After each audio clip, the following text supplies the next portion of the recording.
नमस्कार दोस्तों, आज हम बात करेंगे 60 के दशक की मशहूर अभिनेत्री देविका रानी के बारे में, जिनका जन्म 30 मार्च को विशाखापट्टनम में हुआ था। उस दौर की आपको कई हीरोइंस याद होंगी, लेकिन देविका रानी एक ऐसी अभिनेत्री थी जिन्होंने बॉलीवुड में कदम रखा और बॉलीवुड को एक नई पहचान दी। आप इन्हें पहली हीरोइन भी कह सकते हैं, क्योंकि उस दौर की ये पहली हीरोइन ही मानी जाती है। आपको बता दें कि इन्होंने ऐसा काम किया जिससे बॉलीवुड में भूचाल आ गया था। देविका एक बहुत ही अमीर घराने की बेटी थी और इसलिए अपनी पढ़ाई पूरी करने के लिए वो लंदन गई थी। लंदन से ही उन्होंने अपनी पढ़ाई पूरी की और जब वहाँ से भारत लौटी तो अभिनय करने लगी। उनकी पहली फिल्म सुपर डुपर हिट रही और रातों रात वो हीरोइन बन गई।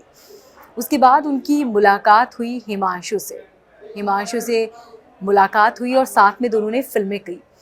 ये जो फिल्म दोनों साथ कर रहे थे, उसी दौरान दोनों को एक दूसरे से प्यार हुआ और फिर दोनों ने बहुत जल्द शादी का फैसला कर लिया। दोनों ने शादी की और उसके बाद कुछ समय बाद वो लंदन चले गए। जब वो लंदन गए तो वहाँ पर उन्होंने एक फिल्म की और इस फिल्म में उन्होंने किसिंग सीन दिया था। हालांकि यहाँ पर देविका ने किसिंग सीन अपने पति हिमांशु के साथ ही दिया था, जो कि 4 मिनट का था, लेकिन ये सीन ऐसा था जिसने पूरे बॉलीवुड में भूचाल ला दिया, क्योंकि उस वक्त ये बहुत बड़ी बात हुआ करती थी। ये एक ऐसा दौर था जब फूलों के ज़रिए ही मोहब्बत का इजहार किया जाता था या फिर मोहब्बत को दर्शकों को सामने दिखाया जाता था, लेकिन देविका ने तो मानो परिभाषा ही बदल दी हो। उसकी बात क्या था, ऐसा लगा मानो कुछ बहुत बड़ा हुआ है।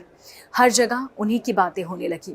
उसके बाद सेम मूवी को हिंदी में यहाँ पर बॉलीवुड में भी दिखाया गया, लेकिन ये फिल्में कुछ खास नहीं चल पाई। लेकिन सबसे ज़्यादा उनके किसिंग सीन के चर्चे हर तरफ थे। उसके बाद ये दोनों लंदन गए और कुछ समय तक वहीं रहे। उसके बाद वापस देविका भारत आई और फिर उन्होंने मूवी में काम करना शुरू किया, लेकिन यहाँ पर उनकी नज़दीकियाँ अपने एक को एक्टर के साथ जुड़ने लगी। उन्होंने अपने प्यार का इजहार भी कर दिया। ये बात जैसे ही उनके पति को पता चली, बहुत बवाल हुआ और उसके बाद समझौता हुआ। समझौते में ये कहा गया कि मुझे आज़ादी चाहिए, यानी कि देविका ने कहा कि उन्हें जहाँ काम करना है, जहाँ जाना है, इस बात की पूरी आज़ादी उन्हें होनी चाहिए। और जिससे उनका अफेयर चला था उसे काम से निकाल दिया, यानी कि फिल्म से बाहर कर दिया।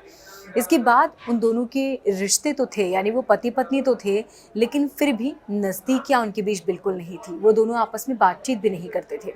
जब देविका के पहले पति की मौत हुई हिमांशु की, उसके बाद जब उन्होंने अपने प्रेमी को पत्र लिखा, तब उन्होंने इस बात के बारे में ज़िक्र किया कि उनका जो पति है वो उन्हें प्रताड़ित करता है, उन पर हाथ उठाता है, मानसिक तौर पर वो बहुत ज़्यादा परेशान है। लेकिन देविका एक ऐसी अभिनेत्रियों में थी जिन्होंने कभी हार नहीं मानी। उसके बाद भी उन्होंने फिल्मों में काम किया। हालांकि ये फिल्म कुछ खास नहीं चल पाई, जिसके बाद उन्होंने फिल्म को हमेशा के लिए अलविदा कह दिया। लेकिन एक ऐसी हीरोइन जो पहली हीरोइन के रूप में जानी गई, जिन्हें एक अलग पहचान मिली, और हमेशा जब भी बॉलीवुड में एक नए दौर की बात होगी तब देविका रानी का जिक्र ज़रूर किया जाएगा।